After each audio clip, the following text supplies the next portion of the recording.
Hey there, guys, and welcome back to the Travis and Damian Podcast, episode 7. We are available on anchor.fm/Travis Damian Podcast, along with Apple Podcasts, Spotify, and Google Podcasts, and many, many more. Today, we're going to talk about the general news, then we're going to dive into PlayStation's State of Play, then our recent activities to close out the show. So, first piece of news is that James Gunn returns for Guardians of the Galaxy Volume 3. Disney has come back to James Gunn. I guess they realized that no one else was really fit for this job, and they're like, all right, whenever you're done with Suicide Squad 2 or whatever reboot that they're doing with that movie, he's going to work on Guardians again. Yeah, I'm pretty happy about it. I think a lot of people were on James Gunn's side on this one. Like, I think no one really agreed with Disney when they decided to just like pull him out. So I'm glad that he's going to direct Guardians 3 again, because I don't think that series would be the same without him, since he made that. And Guardians of the Galaxy 1 was one of my favorite Marvel movies, and it still is. So I'm happy that he's gonna have a chance to make the third one. Yeah, definitely. And even some of the actors, I think the one who plays Drax, yeah, like he was heavily if they don't rehire James Gunn, I'm not doing it, sort of thing. And I was like, that's really bold. And I guess it worked, because they're like, we can't replace the director and Drax, sort of thing. So they were kind of just like, all right, well, he already took on this Suicide Squad thing, but we kind of need him, so we're just going to wait for him to be done with that movie. So yeah, so I'm just happy that he's back, because I know he wrote a lot for Infinity War too. Also, I really like his how he does things. I thought the humor he always puts into the movies are really good. So yeah, I'm happy he's back, and the reason the whole reason why he even got fired in the first place was dumb. So I'm just happy that all of this is behind him now. So we're just gonna have to wait and see, especially with the state of the Guardians is gonna be after Endgame. So yeah, because we still don't know what's gonna happen after Endgame with certain character or a certain character. So we just gotta wait and see what happens there. Yep. All right, so we got a new Sonic game in development. So this is a new mainline one, right? Not a racing or anything like that. It's gonna be a new 3D one. I hope that's what they're talking about. Hopefully it's not like a Sonic movie tie-in game. Yeah, that would be horrible. It has been a while. I know Sonic Forces, there was a bunch of Sonic games for the 360 and stuff, but during this next gen, the current gen, I should say, the only it's been one 3D Sonic game, and it was Forces, and that wasn't really that good. So I don't know if this is gonna be released for this generation of consoles or the next. I'm pretty sure it's gonna be for the next generation, but we just gotta wait and see. I would I think I'm kind of over the boost gameplay. I kind of want something different now. Because I feel like they kind of just ran themselves in a wall. I feel like they could have done more with it, but with Sonic Forces, I'm just how did you mess this up? I don't know. It's so easy. You just make the levels at that point, but they just can't. So I'm hoping to go to a more Sonic Adventure style again, just because they haven't done that in a while, and I think that would be kind of cool. Yeah. But also, I don't, it's Sega, or Sonic Team, I should say. So. Yeah, it's been a while since we've had a good Sonic Team Sonic game. Yeah. Last one would be Generations, I would say. Yeah. Some people like Lost World, surprisingly. I thought Lost World was okay. It was fine, but it wasn't really that good. And Forces, I didn't even try. So. Yeah, Forces was just all over the place for me. They really messed up every single aspect of the gameplay, I feel. Right. Because modern Sonic wasn't as good as it was in Generations. Classic Sonic, at first I was this feels fine, but looking back on it, it actually was really bad. And also his implementation into the plot as well was just really dumb and stupid. Yeah, I saw and that. Then the goddamn creative character was just why. Yeah, there was just a lot of things in that game that just didn't work. I'm just I thought it was a good idea to have make your own OC. I'm that's pretty smart, but the game just didn't do anything with anything. So yeah, it was just a big disappointment for everyone. So hopefully they can really step it up for the next 3D game, because right now people are just yo, I'm okay with Mania now. So it's oh wait, guys, come on. Especially with like you said, the last generation of consoles, the Xbox 360, PS3, Wii era, there was a lot of Sonic games being released during that time. We had the ones on the Wii with Secret Rings and Black Knight, and then the other consoles with Unleashed, Colors, Generations, colors. Yep.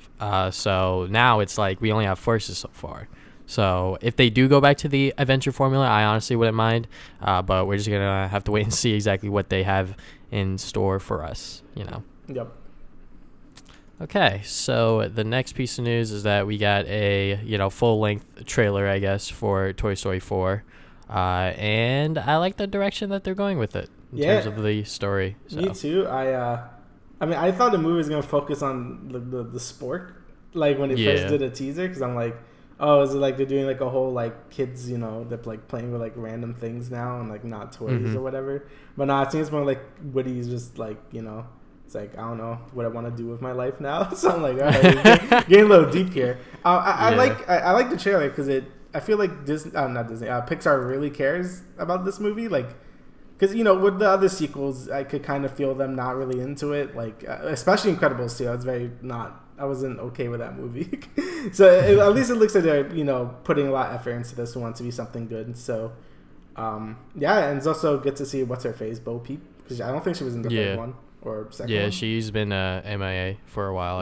For a while actually. So, I think they're gonna do like 2 separate plots going on here because it looks like that Woody and Buzz like separate. So they're gonna do like 2 separate plots sort of thing, which I think will work honestly, because it looks like Woody's just like trying to find his place in the world sort of thing, because he can't just, I guess, not do his thing. In terms of like just being there for a kid. Yeah. Like, I maybe guess he like wants to do his own thing. I don't know. Yeah, I don't know what the toy like life is, but I feel like it could be good. Like, I haven't been a fan of like basically any of the Pixar sequels, but the Toy Story ones have always been pretty good, and it's kind of been like their main like series throughout the whole life. So I'm hoping they do this one good, because I felt like 3 ended perfectly, then they didn't need a 4th one. Yeah, but if they are going to do one, then, I hope it's good. And it looks like it's going to be good, so. Yep. Can't wait for it to come out. Actually, June 21st. Yeah, look at that. It's coming out real soon. Summer. All right, so now we got another. There's a lot of people trying to make some consoles, right? Well, not consoles, but compete in the gaming market right now. So Google announced the Strata. Is that what it's called? Strata? Stradia? I don't even know. Stradia? Yeah, it's basically a game streaming service. So cloud gaming. Alrighty, so a lot of people have a lot of concerns about this, because I feel like unlike Netflix or anything like that, where you're streaming a movie, it's not that intensive. It's just like, it's just like a movie file or whatever. With a game, there's a lot more things like input delay and like all that other like really specific stuff that really need to be right. Also just gonna feel like garbage, and I feel like this is gonna be the major problem with this console. Also, with people with like really like not great internet, or people with data caps and things, is gonna also be horrible, because game streaming just, it seems like it's a very new thing still, and I feel like a lot of it is just super janky. So I don't know how well this is gonna do. Especially, like, unless you have really good internet, like, I really don't see what's the point of this thing. All right, so my perspective on this thing is that the last cloud gaming thing that was, like, really big was OnLive, and that, died out really quickly. And Google, jumping into it and saying that, yeah, we can do it. We can do cloud gaming sort of thing. It's Google we're talking about here, so they probably thought this out, like, a lot. Probably over a year, if I had to imagine. But yeah, like what you're saying, in terms of like Netflix and all that stuff, it's just a one-way thing. You're just watching it. When it comes to a game, you're actually controlling the character and doing these things. So I wonder, with someone that has really poor internet, would this even be an option for them? Probably not. But with someone who has like average internet, which is like, I would say, most people in America, having an okay internet connection that can do streaming and stuff like that, how well would Stadia or whatever do well, sort of thing? Right. Like, so I mean, I'm not convinced right now on this thing. Like, again, I think it's just like a lot of factors, and I feel like them just releasing a whole console dedicated to like something like this kind of feels like a mistake. Like, I felt like they probably should have made like some multimedia thing where it's like, hey, we have our own Netflix, and you have this thing too, like, you know, just to like have a backup plan. Because I feel like just making it like a whole gaming streaming service, I don't know if it's gonna do too well. But yeah, I guess we just gotta see, because I know things like PS Now or whatever it's called. Like, I heard some people don't like that because it, you know, all the problems I just said with it, where it's like, you know, if you don't have a good internet, it's just not gonna work, or there's a bunch of input delay and stuff like that. So it's already showing that it just doesn't work too well. So like, I don't know if Google could do it, but maybe they can. It would be good for people that, like, you know, don't really want to spend money on like a bunch of different consoles, because it looks like this thing's gonna have a bunch of different games in it, like from like, you know, it's going to be like a like, I don't know if it's going to have any exclusives in it, is what I'm trying to say. But. Yeah. Right now, the head publishers and studios are Ubisoft, Bethesda, Take-Two, Q Games, and Tequila Works or whatever. Okay. Like, so yeah, just a bunch of third party. But I think it'd probably just be better to get like a PS4 or Xbox One, because one, you know, the games, like, obviously you got to pay for the full game, but you could, you know, you don't have to deal with any of this stuff, and you get like the exclusives for that console too. But this thing, I don't know. I guess it depends on the price point, right? Yeah, so we don't know exactly how much this is going to cost yet, because it is going to be a Netflix like subscription service. So my problem with like the whole, you know, online gaming market in terms of like buying digital games is that you actually don't own those games ever. Yeah. So you kind of just buy it so you could unlock the key so you could play the game, and you'll be playing that game for however long it is available on the market. You know, we saw with like the Wii Shop thing, you know, that just shut down recently. So now all of those games, if you don't have them downloaded, well, shit, you know. Exactly. So, I mean, yeah, that's always the fear with things like this. Like, it's even worse when it's like a streaming thing, because you really don't own it. Like, you're already subscribing to a thing and then just playing the game. And what happened if they just decide, like, hey, we're just going to take this game down for whatever dumb reason, like for licensing or something. Then you just can't finish that game now because you don't really own it. It's not like on Steam where, you know, let's say you have like Deadpool 2 downloaded, or Deadpool 1 or whatever, like the game, and then it got taken down. You still have that game on Steam because you downloaded it and it's yours. But with this thing, if you were like mid-game and then you just decide to take it down, you're screwed. So... I don't know. There's a bunch of problems with it, and I don't know if this is like the future of gaming or whatever, but I guess we just gotta see if Google could really do it or not. Yeah, we're just gonna have to see at this point. Yeah, you know? So because I'm very iffy on it. I feel like it might work, but there's definitely a very high chance it won't. Yeah, I'm predicting it won't do well. Okay, so Disney's acquisition of 21st Century Fox is finally complete. So that means, in terms of MCU stuff, Fantastic Four and Deadpool and X-Men. So that is very, very cool. In terms of how they're going to now implement them into the MCU so late into, you know, the sort of MCU sort of thing, you know, that's going to be very interesting. I mean, when Endgame comes out, I know it's not going to happen, but I really want them to just take like a 5-year break.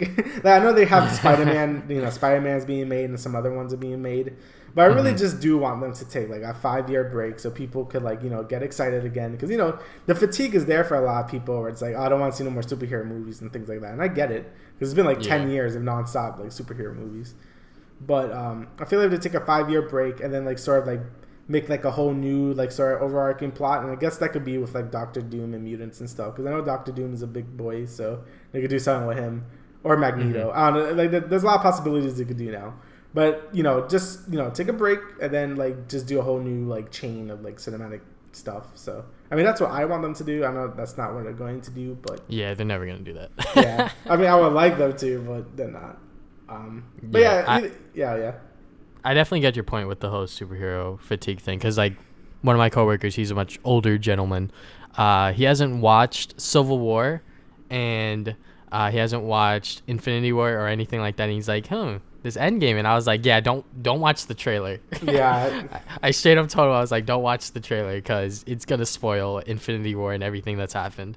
So yeah, like it's definitely like really weird now, because like Marvel's the first like I guess, cinematic universe sort of thing to ever happen.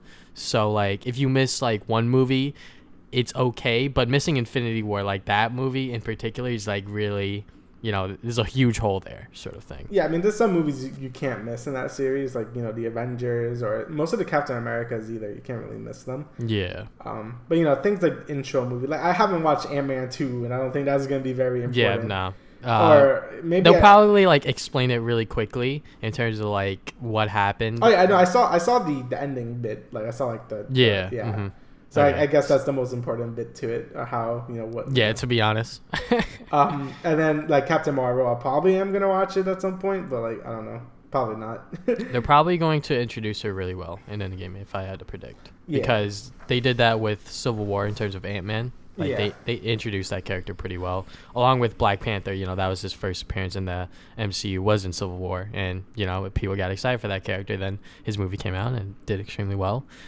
But yeah, it's definitely very exciting to go and have finally the original family, Fantastic Four, along with X-Men and Deadpool under the MCU. Yep, I just hope Disney doesn't ruin Deadpool. That's all I could ask. Yeah, like that's my one concern is like how much is Disney going to change Deadpool, or if any at all? Because I feel like what Deadpool has going for right now, Deadpool 2 wasn't all that great, but the first one was like really, really good. Yeah. So we're just gonna have to go and wait and see what they do with that character. Yeah, I just hope they don't really ruin it that much. All right, so now we got the Stranger Things 3 trailers coming out 4th of July. I think it looked really good. It's basically like focusing on like the summer now because you usually do that where the second one released in Halloween and then like it's Halloween themed and then this one's gonna be during the summer.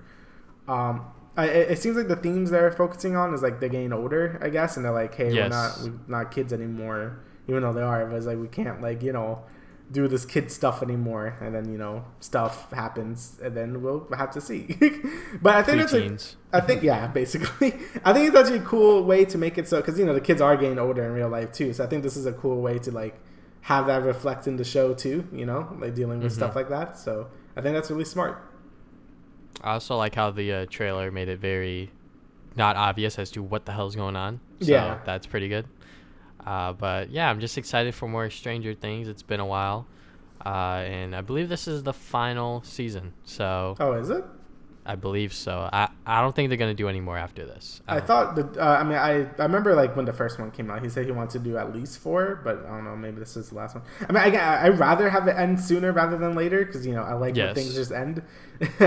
But I don't know. We just gotta see because I really do like this series a lot. So I'm very curious to see if this actually is the end or not because that'll be interesting. Really excited. I love Stranger Things. It's great. Everyone should watch. It's great. Yep. Okay, so Apple Arcade. This kind of flew under my radar because Apple did like a whole conference thing, and I think this one was like the one that got overshadowed the most by the general audience because like they announced like a Apple credit card. I thought because this was happening like around the same time when Google announced their thing, right? Because I didn't really see this too much until like a little bit after, where like just like it kind of flew under a lot of people's radars. But yeah, Apple Arcade. It is pretty much them trying to, what's it called? How can I put this? They're gonna be selling, pretty much like trying to do like mainstream indie titles sort of thing, not trying to just be like, hey, Apple games are just mobile, filler. They're actually trying to make like story experiences and games with actual gameplay, and they showed a couple of the games off here. They looked, for what they are, in terms of like being played on a Apple device, they didn't look that bad. It looks like they are putting effort into the games that are being made here, like the actual like not mobile games, like real indie games or whatever. Again, my main problem is just the controls. Like I'm not a fan of like touchscreen controls, like all touchscreen controls, because it always just makes me uncomfortable. Like it just doesn't feel right. Which is why I like the Switch so much, because it's sort of like that, except you have like 2 controllers on the side and it feels good. With something like this, I feel like you can't really have too many action-based games, I guess, because like it's just not gonna feel too good. At least in my opinion. I know probably some of the people growing up with this sort of technology now probably feel super comfortable with things like this, but for me, I just cannot see anything more than like a point-and-click game or something like that. Yeah, I'm definitely seeing like a lot of sort of like Telltale graphic adventure sort of games being popular on this sort of Apple Arcade thing, but Right. we're just gonna have to wait because like the first game they showed off here, what's it called? It was extremely stylized well, but one thing I noticed, I'm not sure if it's just me, but when they were playing it on the iPad for like those 2 seconds, the frame rate just looked really bad. I don't know, but like in game it looked fine, so that's just my one concern is like how well are these games actually going to be optimized for these devices if they're going to be exclusive to them sort of thing. Right. Like, again, I don't really know the horsepower of these things. I don't know the horsepower of like an iPad or an iPhone or whatever. But I guess and they also have so many of them. Like, I don't know how they're going to optimize it for like every single one. It's probably going to be like if you don't have from iPhone, let's say like 7 up, you can't play this game. Yeah, I mean that's what I think they're gonna do too. Like I have an iPhone 6, so like it's pretty old now. So I don't know. I feel like it's difficult to say. They might sell like some special iPad also, where it's like, hey, this one's built for gaming or something like that. But we just gotta wait and see at this point. That would definitely be a cash grab if I ever saw one from Apple. Yeah, I mean it wouldn't surprise me at this point, but to be honest, same. Alrighty, so Sony is stopped selling PS4 download codes at retail. So I didn't even know people did this. Like at first, I thought this was like PSN like cards, like like $20. Oh, that's pretty bad. But no, this is literally like, hey, I want to like buy this game, but like the download code for it, right? That's what it is. Yeah. Yeah. Why would people doing that in the first place? That seems super counterintuitive. Yeah, I mean, if you're gonna go to the store and like buy the download code, why not just buy the game? That's what I'm saying. Like the whole point of like doing the whole PSN stuff is like, hey, it's convenient and I don't have to like go anywhere. So yeah, I mean, but it makes sense. I don't know. I feel like that doing the whole like buying a download code at a retail store like GameStop or whatever was for like the moms or like the older people that really didn't understand technology in that way. Right. But now that they stopped doing it, I feel like that they're doing it just because they're like, we don't want to give GameStop money for these stupid download codes. If you want to download the game, just go home and download it sort of thing. But I know that some parents don't like credit cards and all this other thing with online shops with like PSN and Xbox Live or whatever. So that might be why they would go to like GameStop and just buy the download codes there. But now you kind of have to do it on their service, and PlayStation gets pretty much 100% of the cut instead of like giving part of it to GameStop. Right. Yeah, I don't know. I think this is probably for the best. Like I don't know. I guess it sucks if you want to like gift it to someone, but again, you could just do that in PSN too. Like I don't know. It just for me personally, or you can just buy them the PSN card. Oh yeah, you can just buy them a PSN card too, and they can just pick what they want. It just seems like I mean, I didn't even know this was a thing, so like it seems like it makes sense that Sony would stop doing this. Yeah, definitely makes sense from a business perspective, but I wonder how many people at GameStop are gonna get fussy when a customer comes in and then they're like, "What do you mean I can't buy this download code?" It's like, just buy here's the physical game. Just buy it. Exactly. Yeah, it makes like no sense to me. You're still gonna have to install it and you're everything. Still have to it's download pretty much it. the same yeah, thing. It's the same thing, except you're like putting more work for yourself. Alrighty, so now we got the PlayStation State of Play. So this thing was basically like a direct, and it looks like Sony wants to like phase into this now. Like I don't know. I mean, E3 is looking like a little in trouble now because it looks like Sony also wants to do just like directs now at this point. So. Let's just talk about like our general thoughts. Okay, yeah, it sucked, but alright. So this thing, I don't think it was a really good first impression. Like obviously, I think the format was good. Obviously, like it worked exactly like a direct, where it was like, oh, here's the things, here's a trailer, and then move on to the next thing, and then maybe they talk about a certain game for a little bit longer, but that's about it. So yeah, overall, I like the format of it, and I think it's good, because it's just a direct, but Sony edition. I think they should have shown like heftier titles for their first one, because I feel like basically this one was just focused on VR. Basically, it was just like a bunch of VR games, some cool looking indie games, Days Gone, and then like a trailer for Mortal Kombat 11, and then that's it. So I felt like they probably should have shown like something about Last of Us 2, something about Ghost of Tsushima, something about like Death Stranding, like just a little bit of things, just to get people excited for these things. Again. Yeah. Yeah. But it's just, I don't know. I don't feel like it was like a good first episode. I feel like they probably should have waited a little longer to like show like really big games. But overall, I think the format's good, and I'm excited for new ones because, you know, if it's like a new direct thing, that's cool. But yeah, overall, I think the first episode was a little weak. Mm-hmm. So my prediction as to why they showed off a bunch of VR stuff is because they're saving all of the good titles for E3. Mm-hmm. They're probably going to do a state of play during E3, like without a doubt. Because they pulled out of E3 so fast, it's like, so why did they do that? It's like, oh, because now they have this state of play thing. And this is sort of like their pilot episode. And they showed off a lot of VR, which, you know, was probably either for the best from their perspective, but, you know, for the worst from our perspective in terms of like... Yeah, it was like when Nintendo did 3DS games. It's like, I don't want to see this. Oh, yeah. I want to see the Switch stuff. That's exactly what it was. It's like, all right, guys, we got this new fancy device coming out. It's called the Switch, but here's a bunch of 3DS titles for like 75% of it, sort of thing. So, you know, VR is, you know, definitely something that's still out there, I would feel. You know, it's not like in like the mainstream sort of gaming space yet. So, you know, the games that they did show off, you know, Crash Team Racing with the whole like classic PS1 skins, that was pretty cool. The Ready Set Heroes, it's like a party dungeon crawler. I really liked what I saw there. Yeah, it looked good. Yeah, it looked pretty good. It's just that getting 4 of your friends together with 4 PS4 controllers is going to be a problem for me anyways. Right. And then Concrete Genie. So it looked really stylized. I like the art style a lot and what it was going for. But like, what's the like goal of the game, sort of thing? It was like Epic Mickey, yeah, like your brush and everything. I mean, my problem with it was like the frame rate. Like, it looked really rough in a lot of areas. So it, like, when you were doing stuff, it seemed like the frame rate dipped super hard. I don't know if that was just because of the trailer or what, but I don't know. That didn't look too good. But besides that, I think the game looks pretty good, and it's like pretty ambitious for like some like indie game, you know, like. Yeah, I think it looks definitely. pretty cool. Mm-hmm.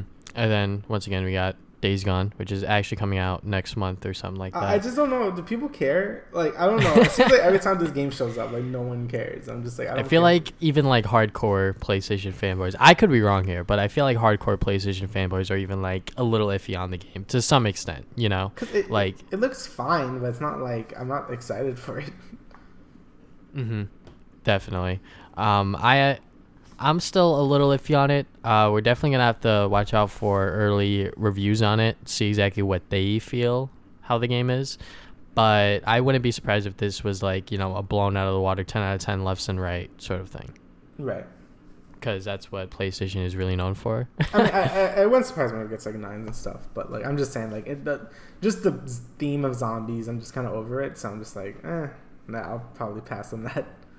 Yeah, but overall, the PlayStation State of Play, my overall thoughts on it was, like you said, the format is fine. They were extremely fast-paced in terms of, like, going from game to game to game, which is good, especially for something like E3, which they're probably going to do one of these during that. You know, just going from, like, game to game to game to game is just going to be, like, really, really good. But, you know, them showing VR was definitely a hindrance to that, I feel.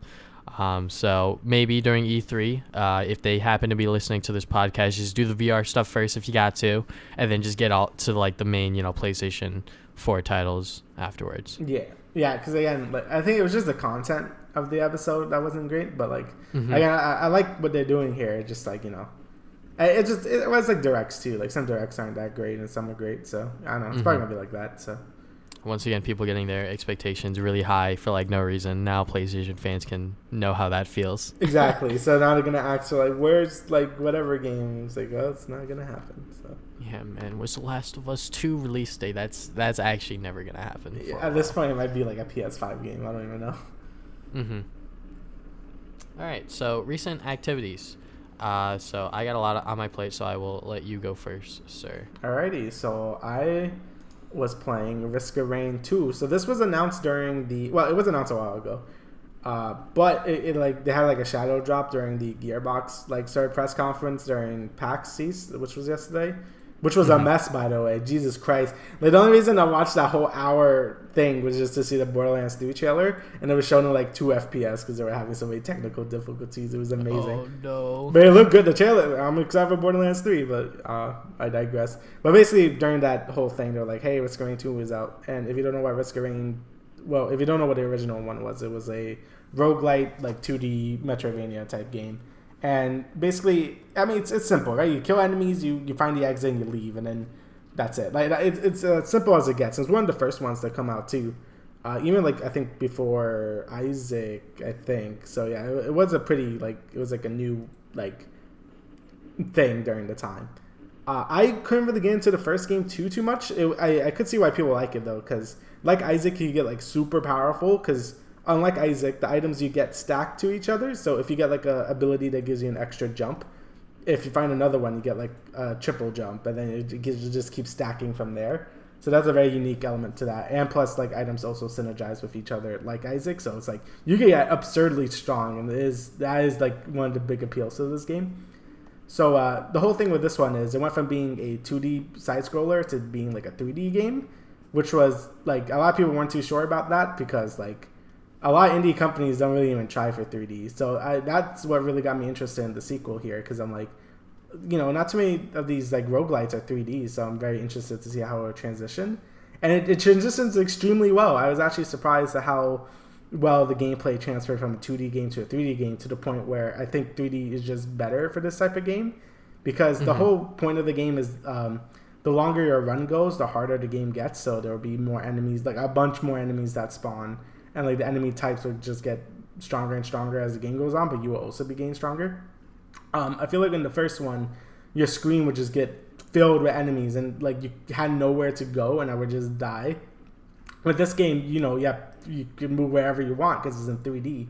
So I feel like when the screen gets filled with enemies, I could just always like go left, right, back. You know, I could go many other directions because it's, you know, in 3D now. So I feel like this type of gameplay, I guess the 3D just helps way more in this game. And I'm liking it a lot. It's really good. I hope more indie games or I guess roguelites just try to do 3D because, you know, I feel like at this point we've done like almost every genre as a roguelite. We got Deck Builder with Slay the Spire, Metroidvania with Dead Cells, you know, Isaac being like, or I guess Gungeon being like a bullet hell. So it's really interesting to see like a 3D one. So yeah, I'm liking it a lot. It's in early access though, so you know if you don't want to bother with that, then don't. But I think it has enough content to justify it. Next is another early access game that I actually tried a while ago, Dauntless.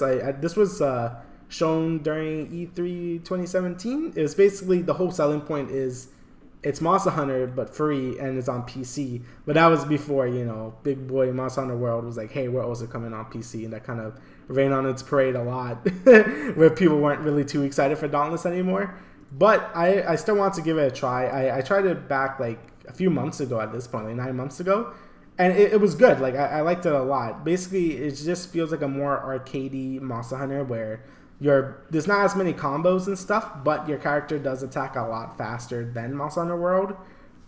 Where, you know, I think some people would prefer that because the combat Monster Hunter isn't for everyone, where it's very slow on purpose and like you're meant to really plan your moves and stuff like that. And I know a lot of people don't like that. With this game, your moves comes out really quickly. You know, your dodge roll just comes out super quick as well. The map isn't that big, like at all. Like there isn't like a whole lot of fluff. It's just, hey, you find a monster and then you fight it. It's no like, hey, traverse this whole jungle where another monster might attack you, like in Monster Hunter World, which I do appreciate because after a few hours that gets really annoying in World. But yeah, I think the game is a great starting point for anyone that's not too sure about the whole Monster Hunter genre, where it's like, because it's free and it could basically run on like a toaster. Like the game has a pretty unique art style. I think it looks pretty good, and you know, with the benefit of that, it could like run on anything basically. So yeah, I would suggest giving it a try. It's not too much content. I think there's only like 13 monsters right now with like hard mode variants to them that add like a bunch of new moves to them. But overall, I do like it a lot, and I hope the game does well. It seems like it's doing okay at the moment. I know it's supposed to go into the Epic Game Store like a little later, and I know that might be a little controversial, but they always said they were going to do that because Epic has been like funding them and stuff like that. So yeah, so hopefully it does well because I do like the game a lot. So yeah, I guess we just gotta wait and see. And that's about all I have been doing. So what have you been doing? So more League of Legends talk here. Oh boy. Hopefully I don't go on a rant, but pretty much I've been playing well, I feel. You can go on my op.gg and just look for yourself. Just go on any.op.gg, just look up tvsonic. I've been playing decently well. Even on like off-roll jungle, like I would play well, but either when my solo laner's not having such hot of a game, like a lot of I feel coin flipping happens just because of how the ladder's still messed up. Some people are definitely not supposed to be like, D3 or higher or even D2 or whatever. So a lot of coin flipping happens, but I've been playing well. Not sure if it's because of these bad players on the other team or just because, I'm just good or whatever. So, but it is what it is. It's just how, ranking works now. It's kind of just like, I'll play well, and then hopefully my teammates can not die a lot, pretty much. But yeah, I'm just trying to get my head back in the game because I was in D1 for a while. I like 0 LP, and then I finally demoted it, and then I was like, yeah, I'm going to bed. Screw this. But yeah, I'm trying to get back because obviously the goal for me is to hit Challenger, get to Scouting Grounds, do all that crazy stuff. So got a long way ahead of me, but. Other than that, I played Where the Bees Make Honey. I was provided code for that, and I was told to wait until a certain date to release my video, but that was after, like when I uploaded my video, it was afterwards, and then I just, uploaded it on a Saturday or whatever. And then they like told me to use, sort of like a highlight reel sort of thing, but I was like, I'm just going to use the trailer you guys uploaded and just keep repeating that throughout my video. But that game is very interesting. Because it's all about, reminiscing about when it was or what it was like, to not have a care in the world as a kid and sort of like, remembering about that time. And yeah, because like the game starts off with like this girl, Sunny. She's working like this 9-to-5 job as like this telemarketer, and obviously that sucks because people are just gonna instantly hang up on you. So she's kind of just like, how did I even end up here? And we sort of just like go back into her past and her childhood, and it's a very interesting game. It's described as a adventure puzzle game sort of thing. There are some platforming bits. The puzzles aren't exactly all that difficult either.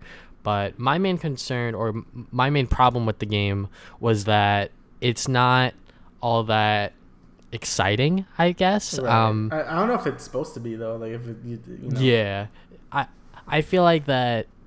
My main thing that I said in the video when I was like, all right, in conclusion, this game is pretty much made for like normies and not for like gaming normies. It's made for like people who rarely play games, but like they want to play a game that's like for them sort of thing. Right. And like I feel like that this game's made for those, people who rarely play games, but they want to play a game to, see exactly what it's all about. And this game's literally like an hour long.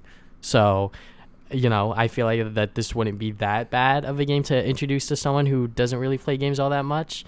But, as for like you or me or, any of our other friends, I feel like that a game like this would be a little boring or not exactly all that exciting. But it's only $10. So, and this is his first indie title. So I did go a little easy on him in terms of that stuff. Because I could have straight up in my video been like, this game sucks. But it really, for the first game, that he made and for what it is and what he was going for in terms of like the story and the plot and everything like that, is not that bad, All right. Yeah, I mean, I got the premise you told me. I don't think it was meant to be like super like of an exciting game, more like a relaxing thing where you just like I guess do puzzles or something.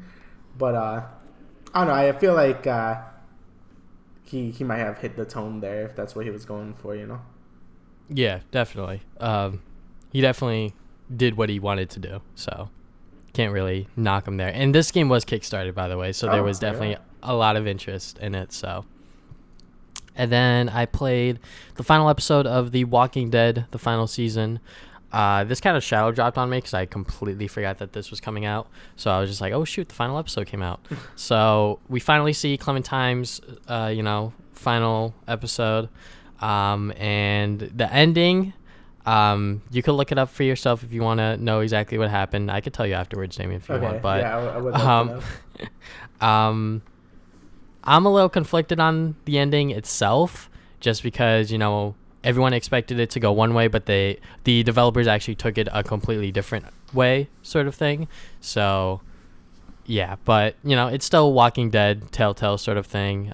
Despite you having choices, it's still very lean, one path sort of thing, despite the being like, hey, I could say this thing, but it'll probably just lead you in the same end point.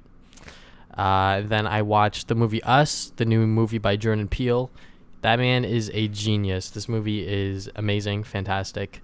I really liked how he set up the movie, like in terms of like structure and everything like that.